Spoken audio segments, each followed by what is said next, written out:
And then, oh, I'm sorry. And then, of course, down below, you'll see show reports. When you go ahead and enter those columns there and also the report name and click show reports, you'll generate the following, which will be on the next slide here. So down below, like I mentioned before, there's going to be two reports that you're going to see. You're going to see the 001, which is your where kids count. That's going to give you, okay, of course, your fatal critical warning, informational, and totals. Okay. So you're going to have two. Then you're going to have the where kids count summary. So you have your 001 and also 002 actual reports that you'll see. Okay. Now you can go ahead and pretty much click on the link there that's down below the 002. They kind of get a zip file there, or just to download your reports for your own, on references there. But that's pretty much the screen that you'll see when you're trying to access these reports here. Okay. Has there been any issues with anyone trying to basically access their reports here recently? No?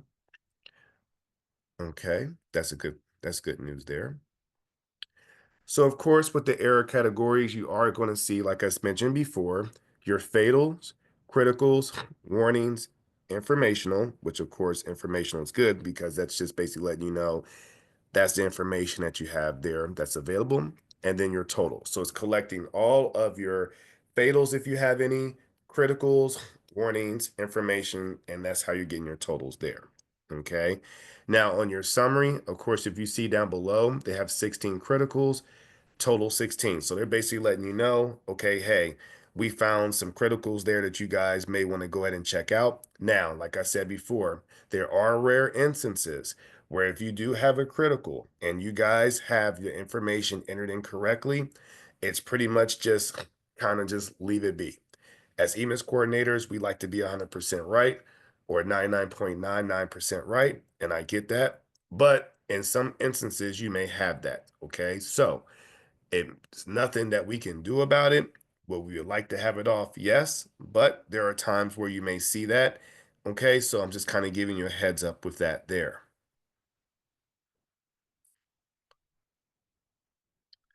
So, of course, in accessing your Where Kids Count report, okay, yeah, go ahead. I'm sorry. Sorry, Go I ahead, have one item from the room. In the where yes. kids count summary, I have 26 criticals. And when I click on it, there's nothing there.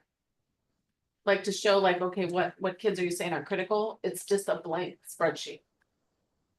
Okay, and is this Debbie? Yes. Okay, so Debbie, for you, okay, go ahead and just send me that so I can look that up for you there because I can just show you a way, and I'll tell you that after we get done here and how to access those criticals there that you see on the summary there for you. Do you have criticals in the summary? So I have a note here. Yeah. When you're running the Where's Kids Count report, you will not have any criticals. And when you're doing the summary report, you will have no fatals. Right, but I think she has criticals there that she's saying That are not populating. Yeah. Warning and informational, so does it show the critical. Yeah. So, So Debbie, Tricia, no, so go ahead, go ahead. Tricia, I think you're saying that to me. So when you have your Where Kids Count report, that report will not have any criticals. You'll have fatals, you'll have warnings, and your informational. When you run your summary, Where Kids Count summary report, there's no fatals in that report, only criticals, warnings, and informational. Thank you, Rebecca, for putting that in the chat.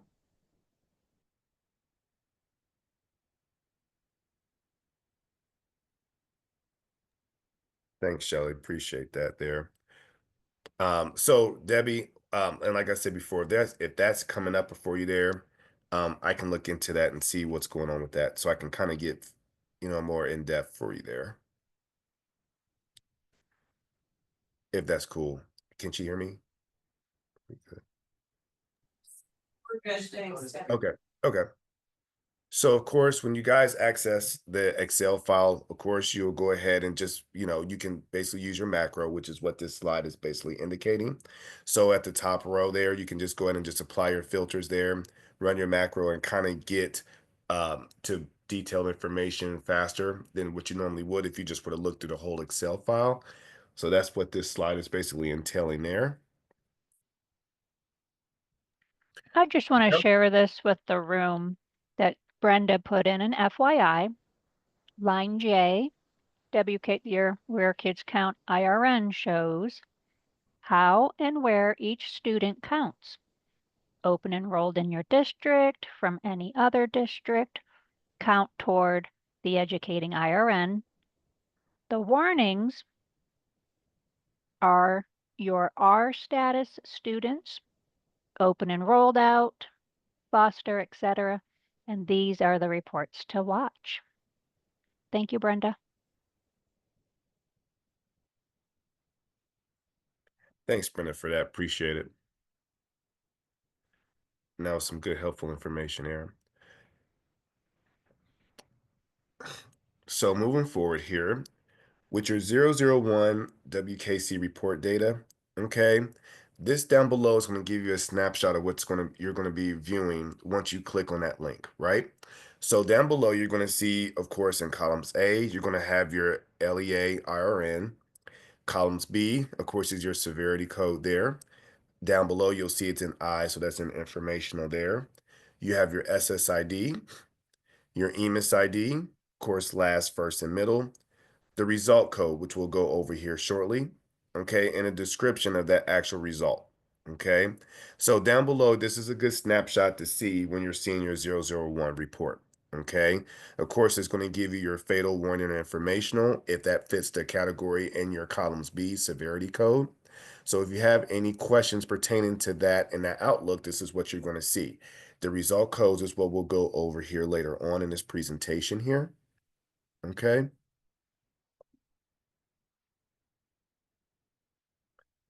And like Brenda mentioned before, in columns J, you're going to see here. Now down below, they have a snapshot here, okay? So down below, you're going to see your where kids count IRN, which is in whether or not it's going to be in your elementary building, high school building. Now keep in mind that these are going to be basically within your district there, or whatever the case may, however you have them set up, okay? Columns K, attending organization IRN. Columns L, assigned organization IRN there. Your where kids count code in columns M, okay? And then majority of attendance RN. Now, keep in mind that in columns M, the where kids count code is no longer used, okay? That's something that ODE kind of did away with, okay? But basically with this breakdown here, you're going to see how all these columns are broken down and what each column represents, okay, according to your district, right? So if you're having any questions or saying, hey, you know, for example, we brought up the open enroll situation there, you'll have a good detailed breakdown of where those kids are and how that applies to your district. Any questions to this report here? Anyone's in the room or anyone in the chat there? I just want to make a quick comment. This was something that they shared with us that sticks in my little brain. They said for this, remember the 3 A's. You have the attending, the assigned, and then last that trumps it all is the accountability. So attending, assigned, and accountability. Cool. I liked when they said the attending is a butt in the seat.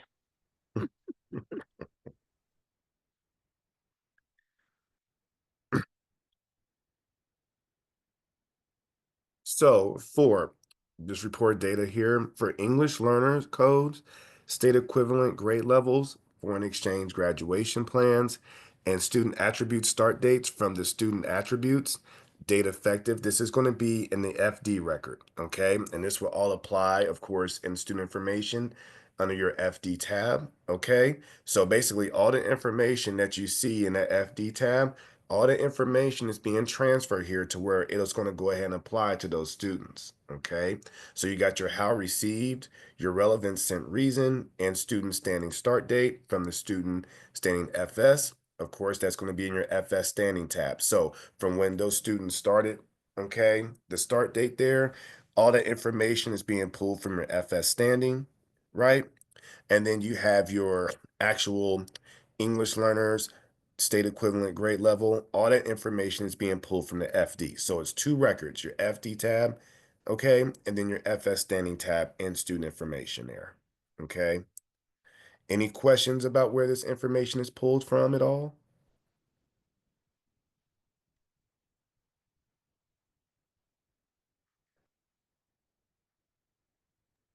And I'll just throw out there that the old term was the limited English proficiency. So our EL is our new label. The old one is LEP. Okay, great. So to sum up here, can you open and prepare the Where Kids Count report from the level 2 reports? Do you have a process for frequently reviewing the report and saving your work between reports? And are you sharing this report with other district staff for verification purposes? So again, this counts towards basically what I've been saying for every training that we've had, just to make sure that you're communicating within your district there, whether it be with your academic team, testing coordinators, all that good stuff there, just to make sure that all your information is in and is as accurate as possible. You want to make the end of the year reporting as less stressful as possible. Like I said, that's a very stressful time sometimes, as it can get you know pretty frequent, to where it's like, hey, I got all these collection windows, let me kind of get a jump on this information now. So the sooner the better that you guys can get a jump. It can lead to just less stress and less roadblocks as the end of the year collection approaches there. So is there any questions before this, because I want to take a break, we're halfway through. So I just wanted to kind of break there to kind of, reset our brains here before we go for the final stretch run here, if that's cool. Tim, do you have a process yourself for reviewing reports? Like, do you have a master spreadsheet and then you maybe put in the notes and maybe add a new tab to the Yeah, sheet? so generally with the reports, what I always used to do, and I'm pretty sure, I don't know if you veterans out there used to do that. So anytime I would get a report, the first thing I would go to is pretty much where OD is saying, hey, you have some, some errors here that you may want to look at, and kind of macro those particular errors out, and kind of go through and kind of, see what my information would be, and according to those errors, get those fixed, get those looked at, and then just run another report. So generally, you just want to keep submitting as much as possible, because at the end of the year, what happens is, like I said, you can get stuck on something or something else and then get completely sidetracked, and then you're trying to do everything at the last minute, right? So you just want to submit as frequently as possible, to try to get those errors resolved, because like I said, a lot of times you just don't want to be trying to do everything last minute, which could be a headache, right? So my main advice is, and how I would kind of go about it, is just kind of just, looking at your errors, seeing what you have, filtering those down, and then just keep submitting to where everything is cleaned up. And you just want to just do your submissions as frequently as possible. That's just I know it's old school, but that was just a more effective method for me.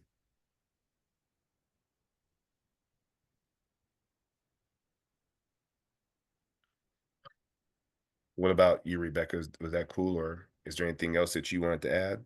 Oh, I mean, if anybody, we have some newer folks and the veterans can share maybe their personal process. And they can do that during the break in the room. Or if somebody who is on Zoom wants to chat, because you kind of want to know where you left off and maybe your spreadsheet has like a master sheet, like a directions page, and you throw in the EMIS changes just to kind of keep track. So it was really just how do other people attack this and manage it. So they can discuss during the break. Okay. Brenda, did you want to add something? Because I noticed she was unmuted. Is she good?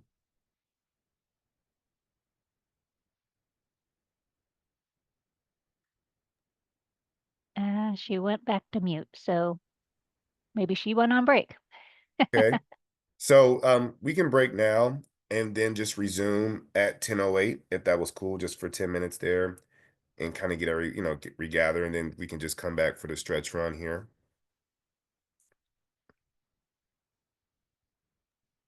Thanks, Tim. I'm just standing up. So I did the majority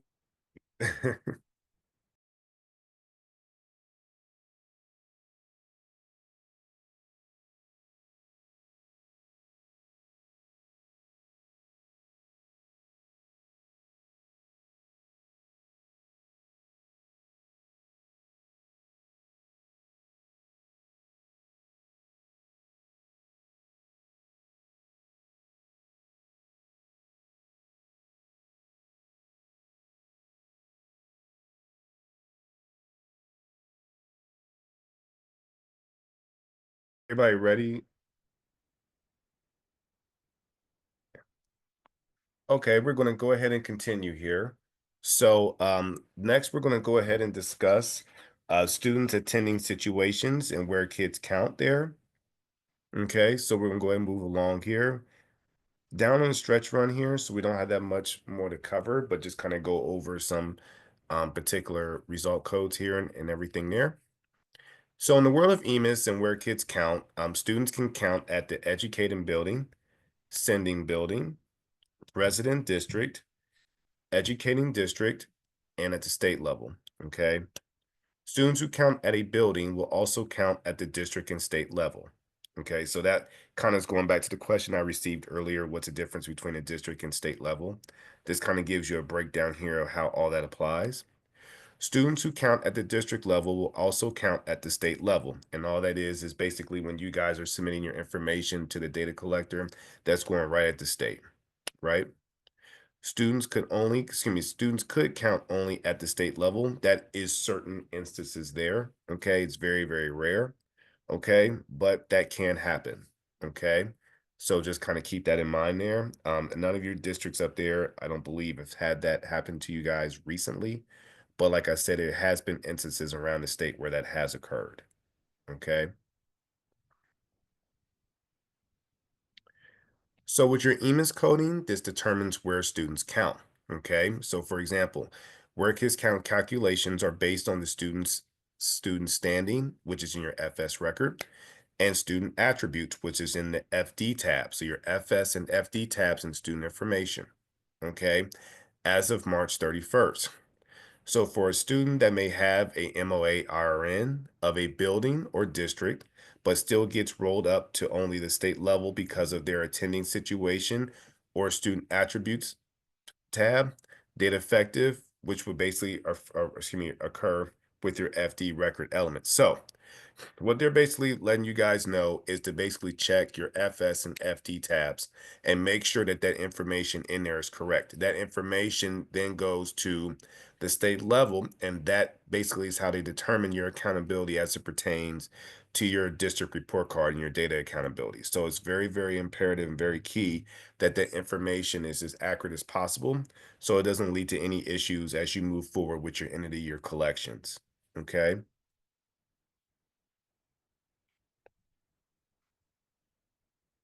So with these records and elements, this is what in the FS standing in your FD tab is what they're basically looking for. In your FS, you have your district relationship, the effective start date, how received, and sent reasons. So in your FS standing tab, these particular columns or these sections here, you guys are very familiar with these sections. This is what they're basically going to be pulling from as it pertains to your data when you're submitting to the data collector. In your FD tab, they're going to be looking at if you have a foreign exchange student element, English learner, or state equivalent grade level. Okay. Those are the basically key elements that they're going to be pulling from as it pertains to the FD tab. And your student attributes here, and this is for the no date FN record, that would be the accountability IRN, which is what Shelly pinpointed here earlier, and then your majority of attendance IRN. So all these record and elements is where they're pulling from and determining the where kids count data. Okay.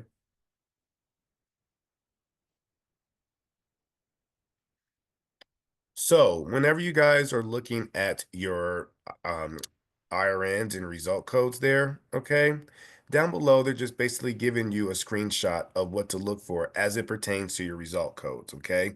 So in column H there, when you go ahead and select column H and do your filter there, you'll see a whole gang of result codes, okay, which is what we're going to kind of go over here one by one. But this is going to give you a breakdown of what you're going to be looking for as it pertains to each SSID and who you have on this actual report, okay?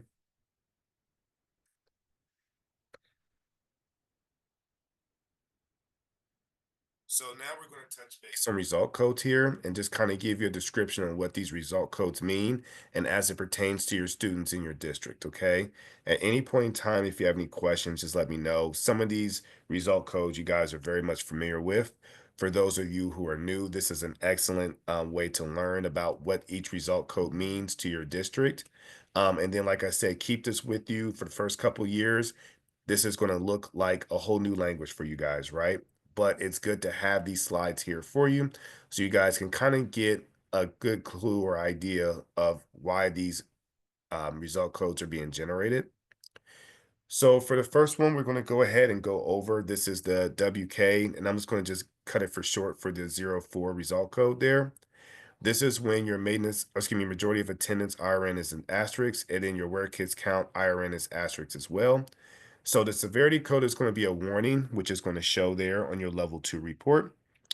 And this is when a student is not enrolled in either a building or a district for a full academic year. This includes students with how received codes of the following: 6, which would be your in-state student attending non-public school. And then you have your I there, which is a student receiving non-instructional, supplementary, or related services. These students can count at the state level. A significant number of students with the majority IRN of asterisks will generate the general issues error, and this is the IS 0027, majority of attendance roll up to the state. So basically what this is referring to is that anytime you see this result code there, okay, it would include the two following receive codes. So in your FS standing, you want to make sure that the receive codes there are basically updating correct. If you are receiving that result code there, this would be the reason why. So in each one of these result codes is going to give you what they're looking for, why it would produce the severity code it does, and then basically letting you know where it counts at in terms of the state and district levels or at the building level there. Okay. So if you're seeing this there, then like I said, you can go back and look at particular columns, which would be in your FS standing, to make sure that your how received codes are basically accurate.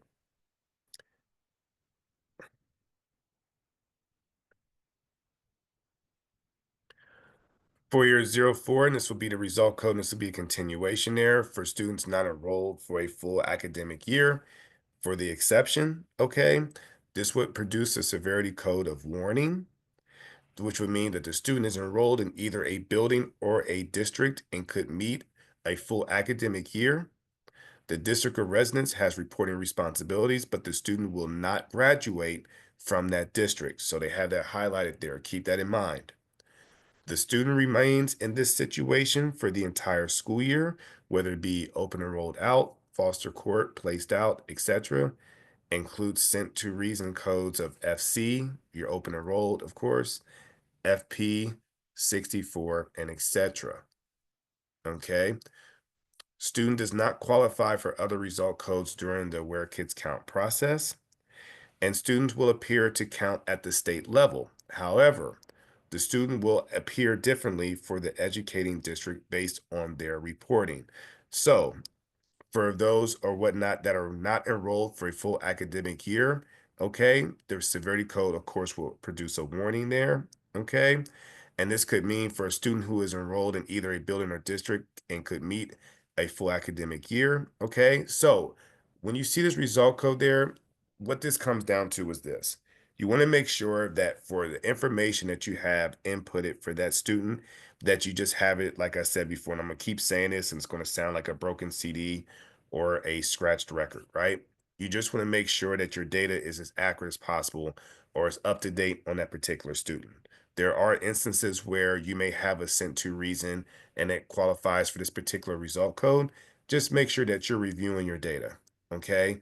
Like I said before, with ODE and especially with the Where Kids Count report, I do know from what I was told, like I said before, they're going to kind of be cracking down in terms of what data that you report and to make sure that nothing is kind of altered or they feel like, it may be something kind of fishy going on. So you just want to make sure that this information is pretty much as accurate as it can be. Okay.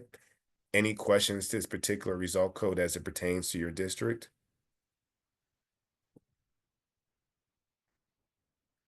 Anything from you guys, Shelley, Rebecca, before I move on? Well, Nope. there's a news flash really, but it's ancient. It's from July 2015 about um it's not in the sorry, let me add what it is. It's just the comment is that WK0004 is not new and the where kids count has always functioned this way. So uh, the information on your slide is not in the where kids count explanation because that information was published back in July 2015, way back in an old news flash. So if you're looking for that in the explanation document, you're not going to find it. All right. And I Thank you, tried to Rebecca. find the news flash, but I can't find it. If I do, I'll stick it in the chat. Okay, ladies, thanks for that. Appreciate it. So for your result code, and this is for 010 here, I'm gonna kind of cut that result code short instead of reading it all the way there. This would apply for your majority of attendance IRN, which would equal to no valid value reported. Okay, where kids count IRN, they have question marks there, but basically what they're letting you know is that the severity code is going to be a fatal. So anytime you see this actual result code, this is going to basically result in a severity code of fatal. Now, what does this mean? The fatal error because of no majority IRN was reported and no where kids count IRN value can be assigned. Okay, so students will not be included in any accountability calculations. And this can occur in a case of a summer withdrawal who is assigned to the state calendar. Okay, so you want to go ahead and check your FTE detail report.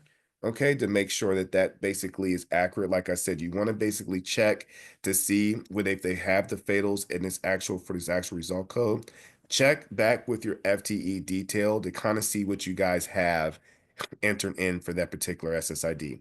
It could be one thing that can throw everything off and kind of lead to a domino effect. So just make sure, like I said before, that you kind of go back and just check to make sure everything is okay. Okay, so you want to go ahead and correct your EMIS reporting so that the student is assigned to a district calendar on the FTE detail report. You will be surprised. There are some students who are not attached to an EMIS calendar. I don't know why, but there are some districts or whatnot for, and it could slip through the cracks, but I've had cases where I've had numerous students who were not attached with an EMIS calendar. So that is very key too, to make sure that the students have an EMIS calendar attached to them, whether it be a senior calendar, high school or whatnot, middle school, elementary. You just want to make sure that they have a calendar attached to them. Okay.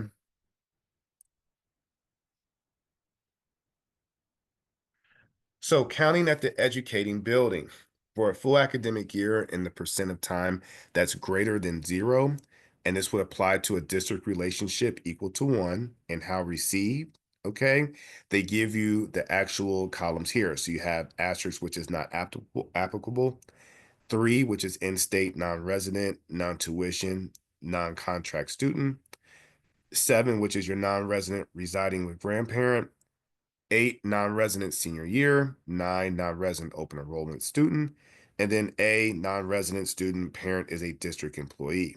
Now, like I said before, this is going to be in your FS standing. You want to make sure that with these particular students that you guys have, and I know a lot of you guys have been on top of things, and this pretty much set in stone at this time of year, but these are basically the students in which they're going to count at the basically state level. They are educating building, excuse me. So just make sure that this data is as accurate and up to date as possible.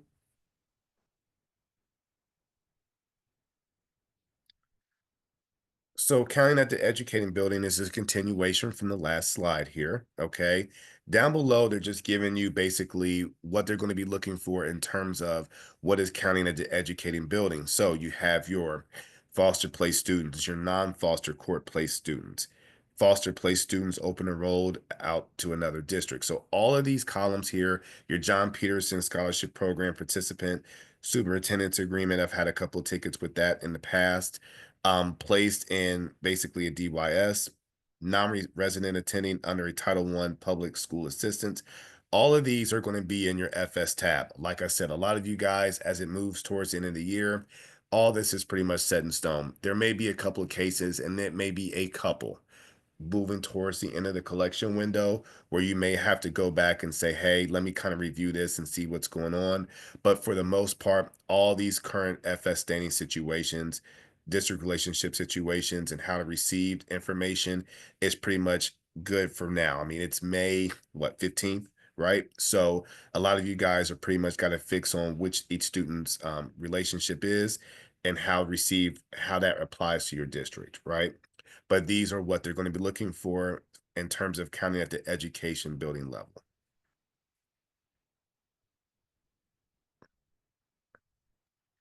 So count at educating entity, and this would be your full academic year and how received. Okay.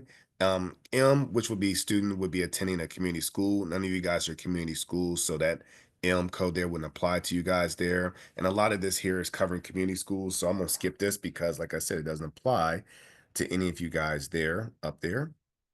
It's funny, down here is a lot of community schools, and up there, they don't have any. That's weird.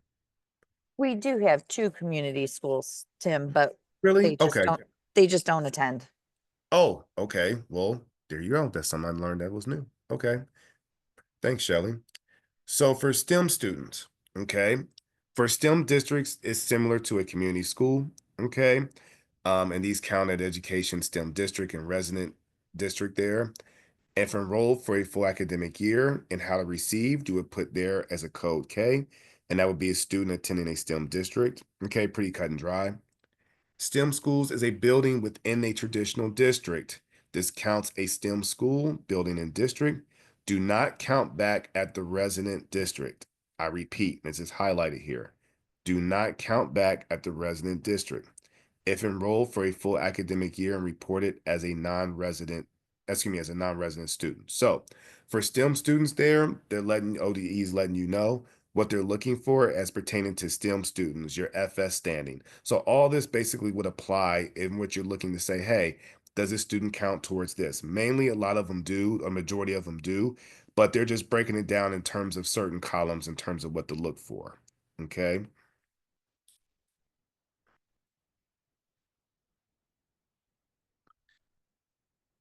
And this is counting at the sending building or district, full academic year and sent to. These are the particular columns or categories that they're looking at. So you will have your CT, your contract career technical education, CR, resident district career technical education. That's a long one, tongue-tied there. JV, your joint vocational school district participant. MR, and this is your BDD, MRDD program participant. So all these here, basically, which your count as sending building or district, all of these columns here, they're going to be, or categories, excuse me, they're going to be looking at as it pertains to the students there. So keep that in mind. So basically, like I said before, this is a breakdown of what they're looking for when submitting your data, what categories they're going to be factoring in as you're submitting your data. So you just want to, just like I said, just check every now and then just to make sure that this is up to date and accurate. A lot of you guys pretty much have. And like I said, as you're moving towards the stretch run, all this information here is going to be inputted there as it pertains to each student you have, right? So this is just kind of giving you a simple breakdown here.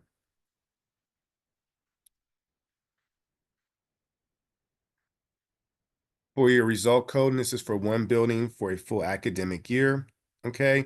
This is going to be informational data. So if you receive the result code of your 001, this is letting you know here, this is going to be informational data for you, right? So this applies for students who are enrolled in one building within a district for a full academic year. Students count at the building where the full academic year criterion is met. Student also counts at the district and state levels, and you just want to verify that the student is being reported correctly. So anytime you see informational there, just to let you guys know, of course, you guys are already aware that this is just informational. Hey, this is letting you guys know as well that your district information is accurate from your side and ODE is agreeing with you. Okay, so just take a quick gander at that. If anyone were to ask you, hey, what's going on with these students here, you can let them know that those students are good and you can move on to try to get your criticals and your fatals basically fixed there. Okay.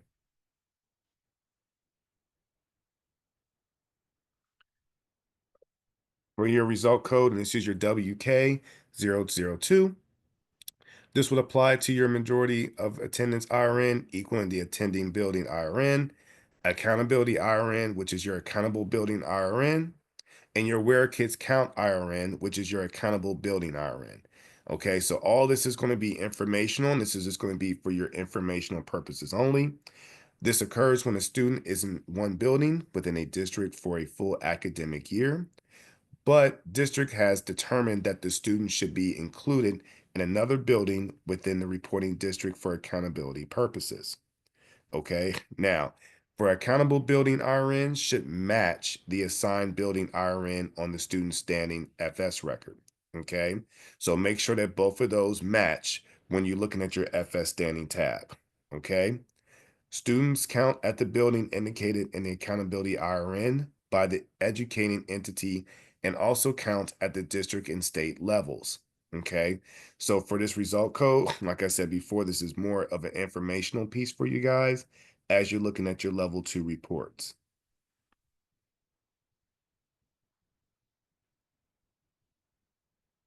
For your result code, WK, this is your 0003. This is also informational. This would apply for if a student is enrolled in the district for a full academic year and changes from one building to another within the district. Okay. Students count at the district and state levels. Okay. Community schools and STEM districts will see this code since they have a district IRN and not a building IRN. Okay. But keep in mind for this actual result code, they're going to actually count at the district level and state level as well. Okay. For institutional placement students, okay, this is what they're going to be looking at as it pertains to codes. So for a full academic year and how received, you have your codes listed below. You have code P, which is your court place students, ComQ, which is your court place students, faculty defined by your ORC there, okay? T, which is students placed in non-court ordered institutions. And this also is going to apply where it includes situations where students are reported with a how received of P, Q, or T, along with a sent to value of CT, JV, MROS, or PS. So anytime for institutional placements, ODE is going to be looking at these factors, okay? And basically how that applies to your district. So any one of these factors here, okay, they're going to be applying that to your accountability data. So keep that in mind. Any questions to institutional placement? Because at the end of the reporting period, I always get questions pertaining to that. This is a good breakdown in how they determine what they're going to apply to your district. Is there any issues that you guys may have or questions?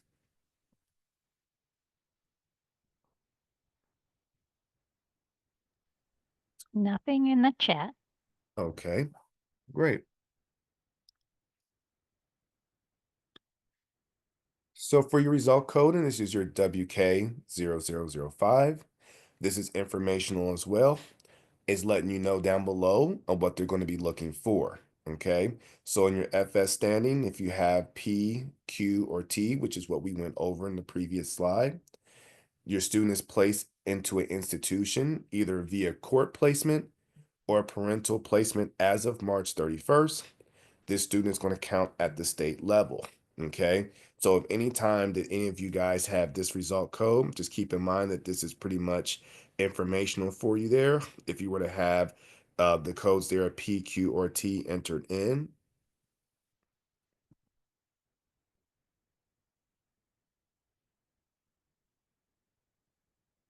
Special Education Cooperative. Okay, this is kind of giving you a breakdown of for a full academic year and how received. And this is just letting you know for codes B, non-resident student attends a district special education program. If that is so, this is what they're going to be looking for in terms of this particular student and how it's coded. Okay, This situation is specific to special education students who attend a special education program in another school district and is not applicable to ESC special education units. Now, this situation may be rare for your districts up there, okay? But if you have that code B in there, they're letting you know in terms of the special education cooperative what they're going to be looking for there, okay? So if your how received code is B along with a sent to code, this is what would apply there as it pertains to this particular section. Anybody have had special education cooperative issues up there? I'm just curious. It's rare, so I'm just curious if anyone's had that.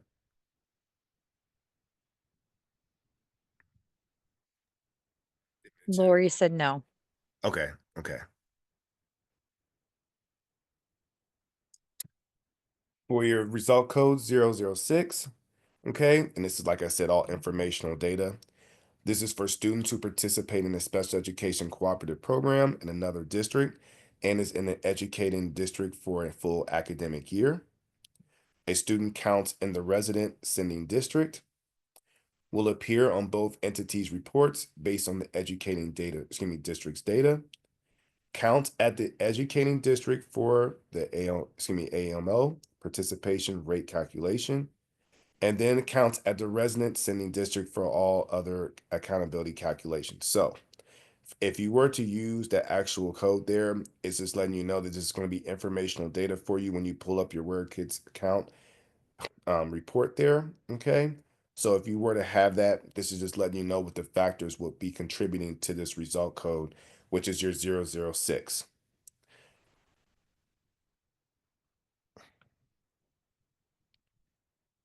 007, this is also informational for you guys there. This would apply to, here we go, sent to, and this would be your Autism Scholarship Program participants and also your John Peterson Scholarship Program participants, okay? Now, keep in mind, for your John Peterson providers, this is not an EMIS reporting district, okay? Students participate in autism, John Peters Scholarship counts at the state level. So for any autism scholarship and John Peterson scholarship students that are educated by a non-EMIS reporting entity, they also count at the state level. Okay. So for any time that you guys have coded for autism and John Peterson, this is going to have this result code of the 007. This is purely informational data for you guys. So if you guys have this code here, don't fret. If it's informational, you're fine. Okay. This is just giving you a breakdown of what and why this result code will be generated, and they're letting you know why it's being generated. So for example, for your sent to, if you have that indicated here, it's going to produce the 0007 result code.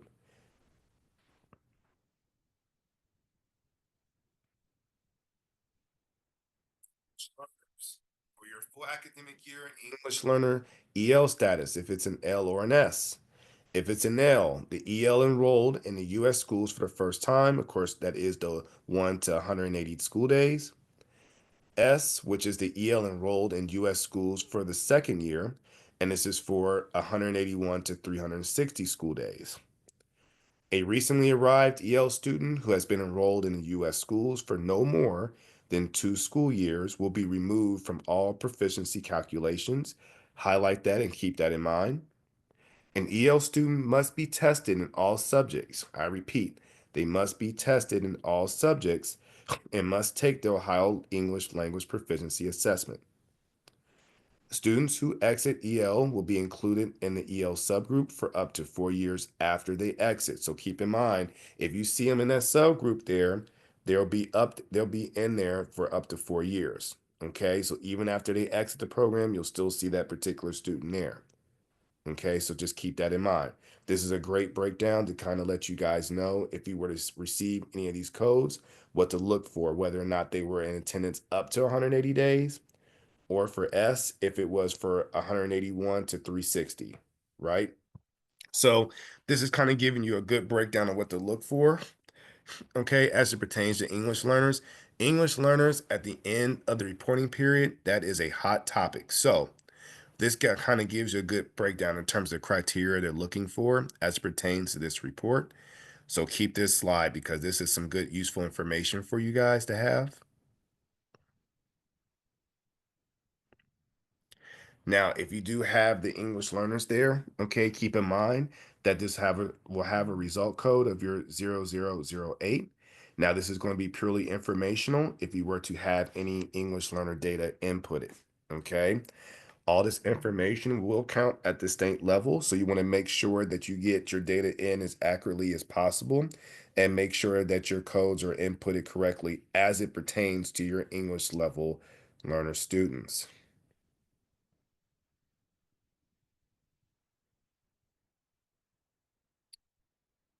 Okay, this is your 0011. This is going to be a severity coded informational. Once again, this is all informational here. Students will count at the state level. The district should be funded for the student, but the student will not be part of the district's accountability. Okay. Student counts in state level calculations. If student has attendance or takes an OST, which is of course abbreviated for Ohio State Test, the student must be reported as a sent to CO. Court placed out of state LEA is responsible for paying costs of education for a time period that spans over March 31st. Now, has there been any issues or any result codes you guys have been receiving with this 011? I know it's very rare, but have any of you guys received this result code? I don't think any of you guys have. Rebecca, anything in the chat with that? I'm just Not in curious the because that's chat, but I do have a note here. Currently, the CO sent to reason does not appear under the relevant sent reason column. You got any more about that?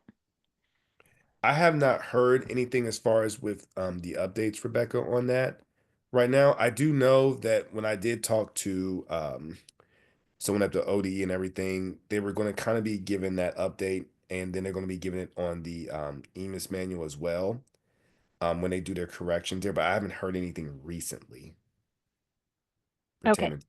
well, that's all I have though. So if no one's having the 0011, we don't have to worry about it. But in case you do, it just isn't appearing under the relevant sent reason column. Okay, cool. Yeah, like I said, I haven't heard any updates on that recently. So if I do, I'll just put it, in my email or my mass email to everybody.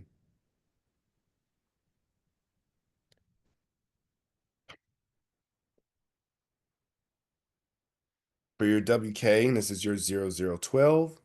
This is informational. This is for foreign exchange students, okay?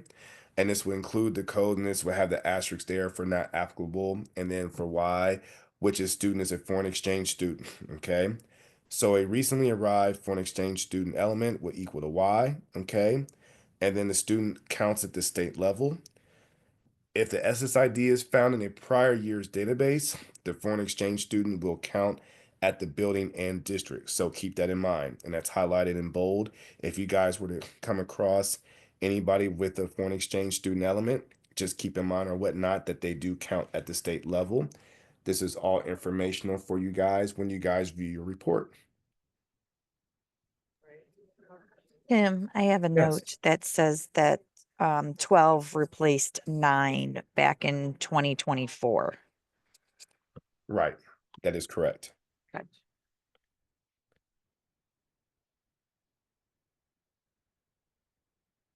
So for your 0013, okay, this is purely informational here, okay?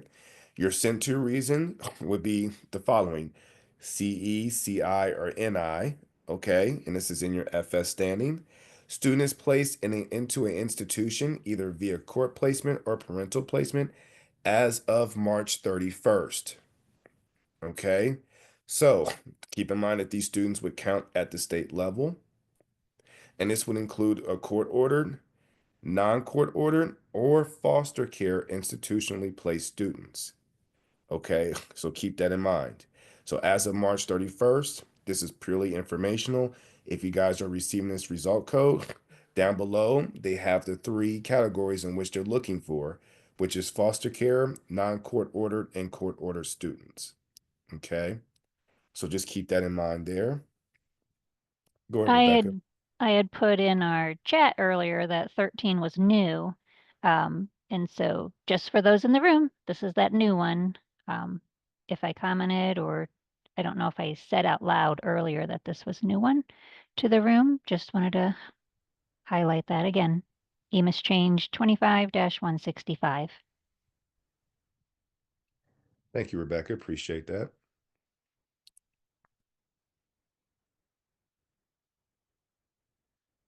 So as a review, have you reviewed your student standing FS and student attributes, your effective date, which is your FS and FD tabs, record elements for verification of accuracy there.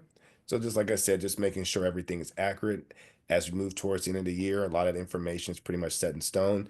You may have a couple of instances where you may have to change, but for the most part, those elements have been with those students all year. Have where kids count IRNs been reviewed for accuracy? And like I said, it's just a matter of you just basically submitting as much as you can, getting those errors that you do get back, make sure that those get updated there. And are you saving your work for a baseline comparison to your peers report? So Rebecca, this would kind of go back to what you were saying as far as with having basically kind of like a main report or main document and kind of just going back, you know, making sure and checking to see if those result codes have been updated. So that's a good kind of practice to have as we move forward. Any questions pertaining to any of the result codes that we just went over?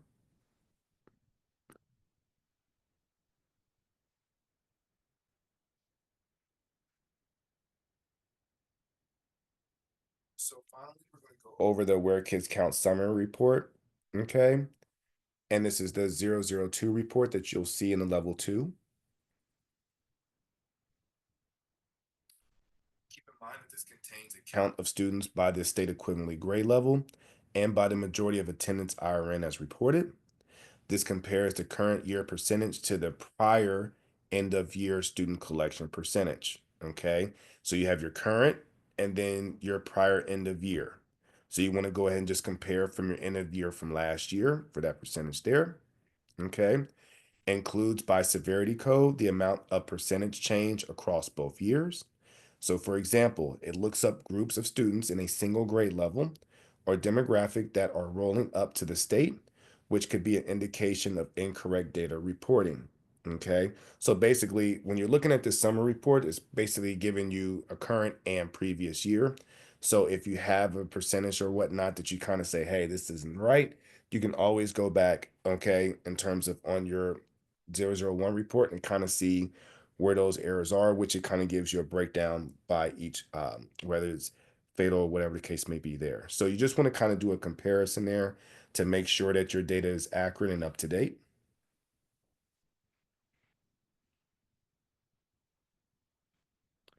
So for your summary report data, they're kind of giving you a snapshot here of what you'll see below. Now, I know, Debbie, you brought up earlier that you weren't seeing your criticals on the breakdowns there, which I looked at the break and they weren't there. So that's a good question for me to ask due later on today about that. But down below, they're giving you a screenshot of basically what you'll be looking for, which is your severity codes. Of course, you have your critical warnings or informational, your state equivalent grade level, which you'll see in column C, and your majority of attendance IRN, which is going to be in columns D there. Okay. Any questions to this here as we move on?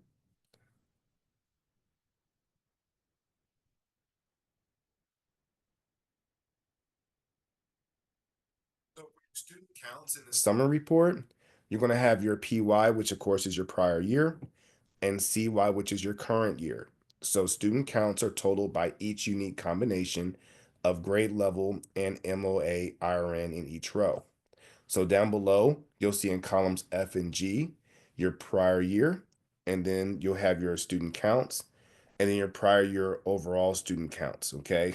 So you'll see there in columns F and G, you can just compare, and your prior year student counts, it may be 25, and then your overall student counts are, so it's a slight difference there. You'll get the percentages in columns H, okay? And then you're in columns K and in columns L, it'll give you a breakdown as well. So basically, this is just letting you know, hey, prior year to current year, this is what I have. your percentages there, it went from for current year down to 60%. So your percentage change from the prior year is 13.53, okay, which is the difference in percent totals, okay? So in current year and prior year, you can just do a comparison just to see how far you're off and see, hey, what is it about these current year students that can go back and look and see if there's something from a previous year. It could be withdrawals, it could be any of those factors, expulsions, expelled, whether they withdrew. Any of those factors can contribute to those numbers.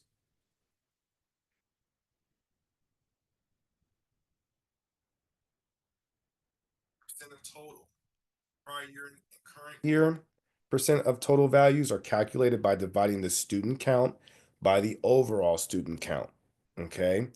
So in the first row there, okay, and it just kind of gives you a breakdown there of how they come to these current calculations here. Okay.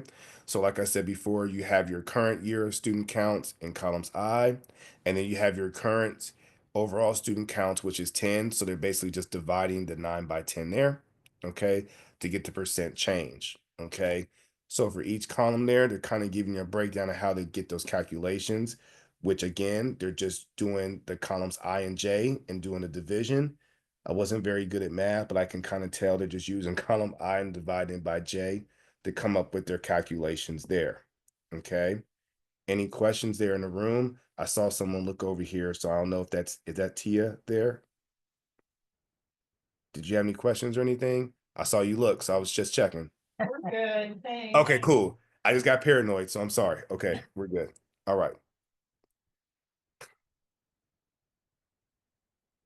So for your prior year data, and as you guys are well aware, if you go on your data collector by any chance or whatnot, and go into your collection request, you can select your your prior year, okay?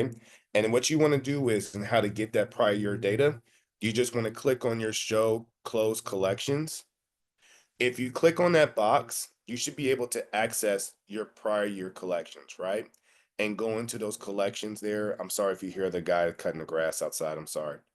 And then you should be able to pull up your level 2 reports there. Okay. So it's very simple. Some of you guys use this pretty much as, the standard there, but that's how you would access your prior year. Okay. Any questions on how to basically access that information before moving on? Okay. So for your percent change is calculated by subtracting the prior year percent of total from the current year percent of total. Okay. So they have it basically in columns H, okay, and in columns, they said percent of total from the previous percent of total. So columns H and columns K, right? So they would basically use column H, divide that by columns K to come up with the numbers in columns L there, okay? So just kind of giving you a snapshot on how they determine those calculations there, okay? So just kind of giving you there basically a breakdown. So for your percent change and severity codes, so your severity codes are determined by the percent of change. So of course you have your critical, which is your positive or negative change, which is greater than 19.99%. Warning, which is positive or negative change between 7.51 and 19.99%. And informational, which could change between negative 7.5 and then 7.5%. So down below in columns B, you'll see your severity codes, right? So you have your critical, warning, and informational, and then your percent change, which is in columns L, okay? So if it's anything that's greater, which you see in columns L, which is the 90%, you'll produce a critical. Anything between 7.51, 19.99, which is your warning, which you'll see in columns L and so on. Okay. So that's how they make those determination for your severity codes there. So when you're analyzing the Where Kids Count Summary Report, you want to compare prior year to your current year to identify potential reporting issues. So, for example, what could be the reason for the critical severity codes and for grades 23, for example, right? Okay. And then what could be causing the warning severity codes for grades 13 and 23? Okay. So a significant percentage change could be an indication of a data reporting issue. So if you have a big drop or something in the, around that area, just make sure that you go back and check, okay, to make sure that the information is reported correctly. It could be something as small, as, not having your information in the FS standing, correct, that can throw off your numbers, right? So you just want to make sure that you go back and check your data to make sure that you kind of get a more accurate count there. Okay. Any questions pertaining to this summary report? I'll just throw this out there. Mm-hmm. Back when you're looking at your percent change in severity code, we have schools who are closing buildings. So perhaps you're going to notice a big change because a building, the population increased, or because it's now a new building, or kids were moved over. So I imagine a few of you guys are seeing some, or will see some, like West Holmes will see some changes. That's all. Thanks, Rebecca. Appreciate that.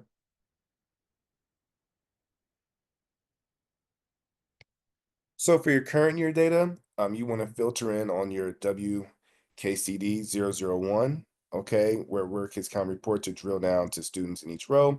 So basically what this is doing here is for your current data, this is giving you a snapshot of what you'll see. And this is on your 001 report here, okay? In columns N, you'll see a majority of attendance IRN, which will be your high school building, etc. And then in columns Q, you'll see your state equivalent grade level code, okay? So this is kind of just giving you a breakdown of what to look for as it pertains to your current year data. Okay. A lot of you guys are familiar with this report, but for those who are just kind of getting your, your itch there in this EMIS world, this is kind of giving you a snapshot there of what to look for.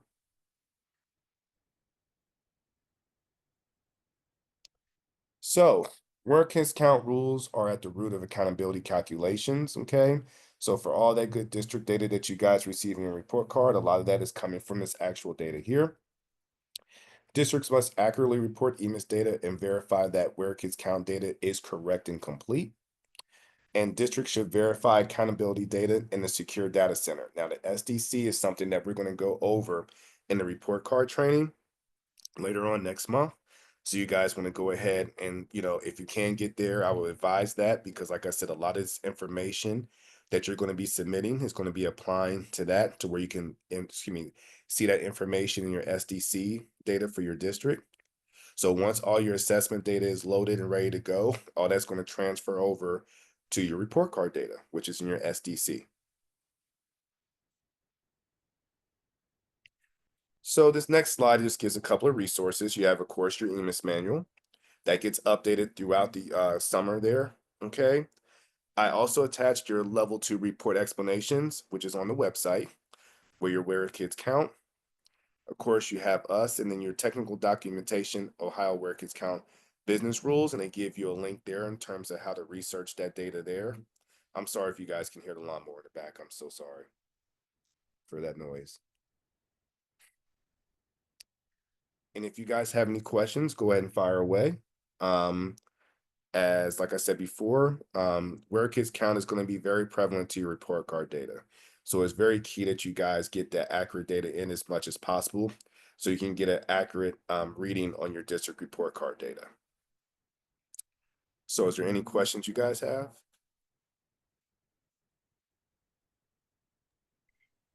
I'm just going to point out one of the resource items. Understanding student placement for Ohio's differentiated accountability systems. Whew. The Where Kids Count methodology and more. We've added that to the resource page for those in chat and Zoom. I'll throw that link in directly for you guys right now. So that's another resource to help you all out.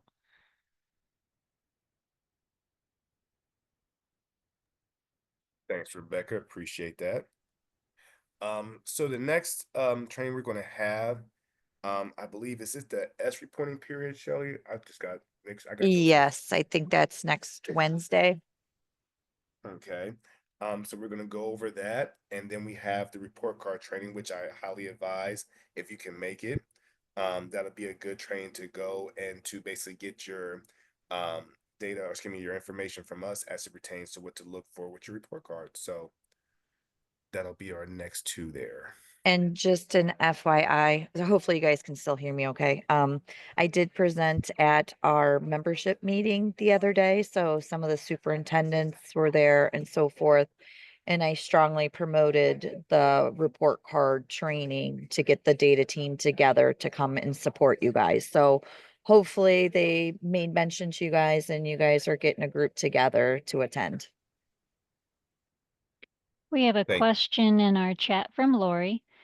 Would it be anticipated to have a student placed in juvenile correction system to be an error code of WK 0013?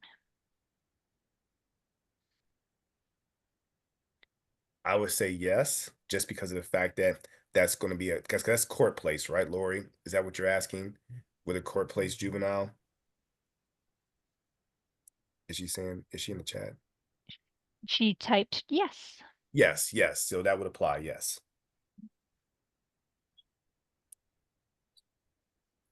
So you should anticipate that result code there, Lori, when you're looking at your actual detail report there.